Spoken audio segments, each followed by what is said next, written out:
Hello friends, 5ই June আমরা সবাই জানি বিশ্ব পরিবেশ দিবস। এই বিশ্ব পরিবেশ দিবস উপলক্ষে আমি মাদের নিয়ে চলে আসলাম কবিগুরু রবীন্দ্রনাথ ঠাকুরের জোড়াসাঁকোর ঠাকুর বাড়িতে। সবাইকে নিয়ে চলে এসেছি আমরা রবীন্দ্রনাথ ঠাকুরের বাড়িতে। ভীষণ ভালো লাগছে, সারপ্রাইজ হয়ে গেছে। কবিগুরু রবীন্দ্রনাথ ঠাকুরের বাড়ির ভেতরটা সত্যিই এত সুন্দর, শুধু দেখে মুগ্ধ হয়ে যাচ্ছি। আমরা ঢোকার সঙ্গে সঙ্গেই খুব জোরে বিদ্যুৎ চমকাচ্ছে, বৃষ্টির 2-1 ফোঁটা পড়ছে। জানি না কতক্ষণ দাঁড়িয়ে থাকতে পারবো। চারদিকটা দেখার পরেই আমরা যে কাজের জন্যই এসছিলাম সেখানেই ঢুকে পড়লাম।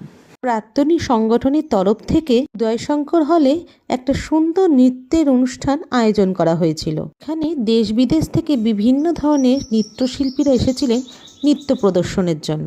ছিল সম্বর্ধনা পর্ব। তারপরেই একের পর এক এত সুন্দর ড্যান্স পারফরমেন্স শুরু হলো, ভাষায় প্রকাশ করা যাবে না। গানগুলো দেয়া হলো না বন্ধুরা, কপিরাইট চলে আসছে তো সেই জন্য।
দেখলেন তো কি সুন্দর পারফরমেন্স। সত্যি আমাদের একদম উঠে আসতে ইচ্ছা করছিল না, কিন্তু কি করব বলুন, বাড়ি যাওয়ার তাড়াতে আমাদের উঠেই আসতে হলো।